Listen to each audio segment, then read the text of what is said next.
j'ai fait cette chanson, j'ai automatiquement pensé à ma maman, donc inévitablement à la vôtre aussi. Je me souviens, je devais avoir 7-8 ans, pas plus. Nous étions en Kabylie.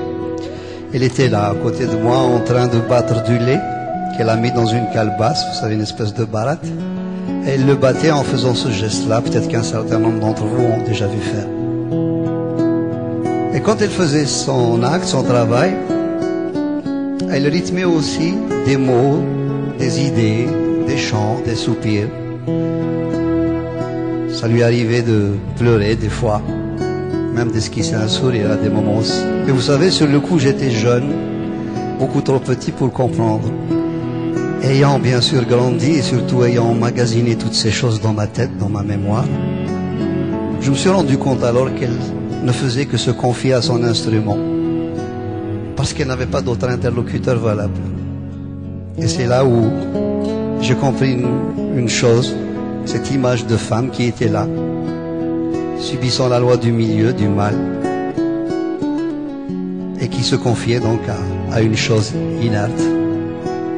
Et c'est là où j'ai compris une chose assez importante dans ma vie, c'est que ce n'est déjà pas évident d'être une femme en général dans n'importe quelle société, qu'elle soit moderne, avancée, aboutie ou non. Je crois que ça l'est encore moins dans des sociétés à forte tradition telles que la mienne. Et j'en voulais pour preuve cette dame qui se trouvait être ma mère. J'ai compris une deuxième chose, c'est que, puisque j'ai sorti inconsciemment cette chanson du fond de mon enfance, à travers des visions que j'ai eues et que j'ai vécues, des sensations que j'ai éprouvées, j'ai tout de suite compris aussi qu'elle n'était plus à moi tout seul, mais qu'elle nous appartenait tous. Parce que d'abord, on a tous une maman et que, pour peu qu'on appartienne à une de ces sociétés un peu à forte tradition, on a une image de la mère assez spécifique, assez spéciale. Et à ce titre, j'ai l'habitude donc de la partager avec vous en vous demandant une chose bien simple, ce que je fais depuis pas mal de temps. Essayez ce soir, ce samedi soir là plutôt, d'avoir dans votre tête une image claire, précise, lumineuse de celle qui vous a donné la vie, ou tout simplement de celle que vous aimez. Qu'elle soit ou non de ce monde, je pense qu'elle sera à jamais gravée dans nos cœurs. Vous pourriez me dire pourquoi, bien sûr. Parce que l'un de vous pourrait me dire, bon, ma maman est avec moi, hein, on vit ensemble, il n'y a pas tellement de soucis. Quelqu'un d'autre me dira, j'ai de ces nouvelles au téléphone, on se tient en contact. Et vous savez, ce n'est pas du tout pour ça. Je vous le demande parce que je suis convaincu que vis-à-vis d'une femme en général et d'une maman en particulier, je crois que nous avons tous quelque chose à nous faire pardonner, ou à tout le moins à nous reprocher. Dites pas non tout de suite. Rentrez en vous-même, questionnez-vous, et vous verrez bien.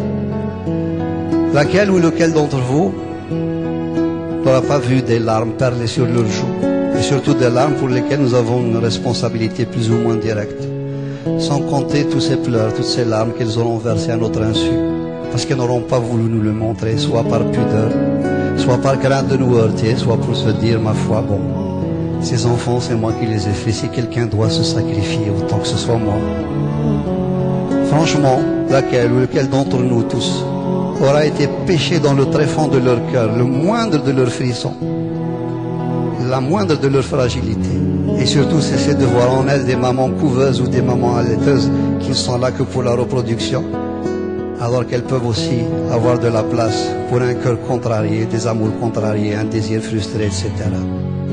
Et à côté de cette femme qui est la nôtre, j'aimerais avec votre permission que l'on y associe l'image de ces millions et de ces millions de femmes qui sont restées là-bas, de l'autre côté de la Méditerranée, et qui n'ont pas la chance de vivre des moments comme ceux de ce soir. Et là aussi, vous pourriez me dire pourquoi? Parce que, comme nous tous, il nous arrive de rêver, et puis surtout de courir naïvement après nos rêves.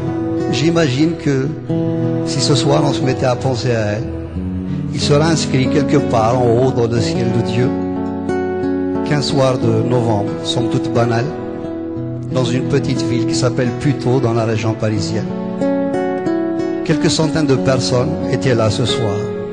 Mais cette soirée banale devient exceptionnelle dans la mesure où c'est quelques centaines de personnes Il n'y avait ni Marocains, ni Algériens, ni Français, ni Tunisiens, ni autres. Il y avait simplement quelques centaines de cœurs qui étaient là, les uns à côté des autres, prêts à sortir d'eux-mêmes ce qu'ils ont de meilleur en émotion, en amour, en tendresse.